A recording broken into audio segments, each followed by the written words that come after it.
morning. Good morning. It's still morning, isn't it? I am so happy to see so many of you. Thank you so much for coming out to be with us today. As you know, we're kicking off Women for Obama, Michigan this morning. And you are all thank you. Aren't you just glad to be here? Don't you just feel the change coming out of the We have had enough of the last 4 years. We have had enough of the last 8 years. Frankly, we've had enough, period. and we really are going to make this happen this year. I'm just so proud and pleased that you are all here to welcome a friend of mine. Family has a place up in Leland, and if you've ever been up there, it's pretty nice up there in the Leelanau Peninsula. So we don't have to say protect the Great Lakes. You know, Kansas may not have the Great Lakes, but I feel very confident that this governor understands the importance of the Great Lakes and the importance of Michigan. Please give it up, a great Michigan welcome for Governor Kemp.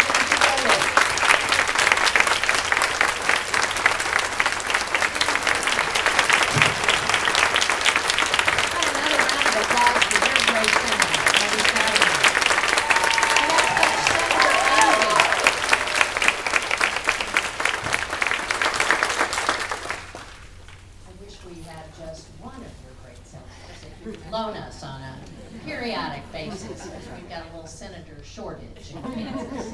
But I know when Debbie's in the United States Senate, she's working for all of us, so that makes me feel a little better.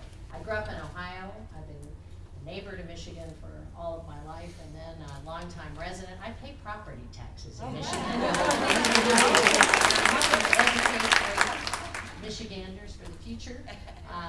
But I am pleased to be back because the kinds of concerns that women in Michigan have, women in Kansas have, in California and New York, all over Michigan, not just here, but all across this state, there are meetings of Women for Obama being mobilized. And this is going to be a grassroots, door-to-door, voter-to-voter, neighbor-to-neighbor, friend-to-friend effort to say nothing could be more important than voting in this election. Voting for your interests, voting for your children's interests, your family interests, and the country's interests.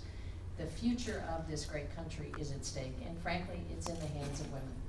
Because if we get women mobilized and registered and out to vote, the election will be won, and we will all be part of electing a great new president, Barack Obama. I want to ask you, I hear a rumor that you are on the short list of on the short list for being vice president, and it would be, you know, I would love to see you with Obama again.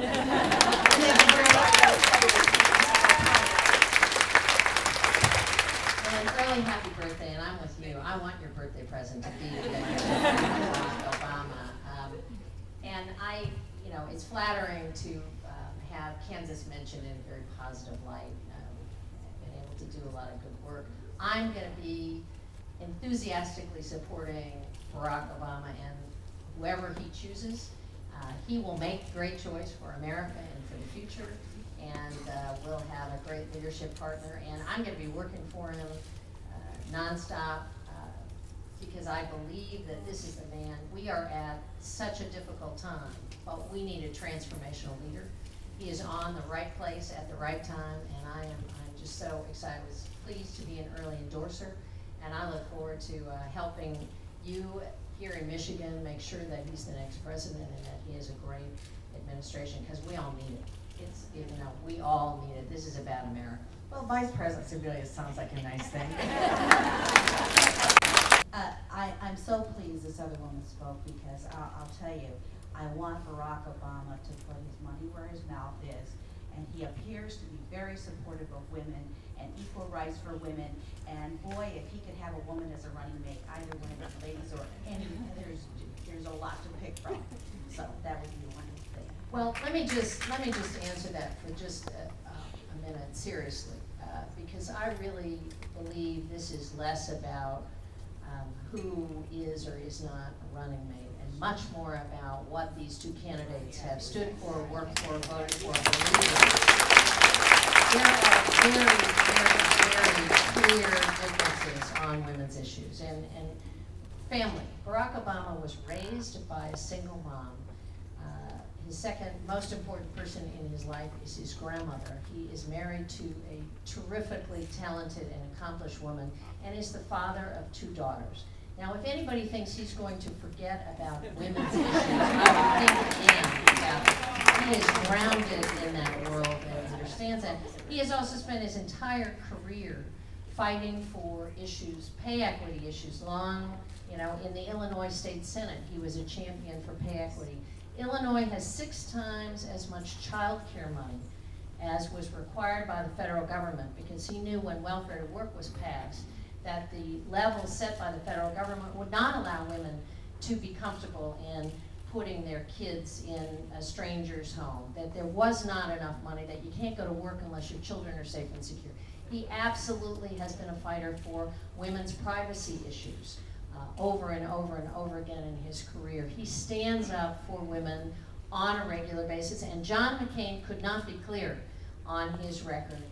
He 100% anti-women voting record. Pick the issue, he's not been there. So that's really the important thing. Who is going to be the president of this country who not only looks at women's concerns, but families' concerns, Main Street concerns, and I don't think there could be a clearer choice. Well, I think the senator has said it very well. We need to kind of get out of this cowboy mentality.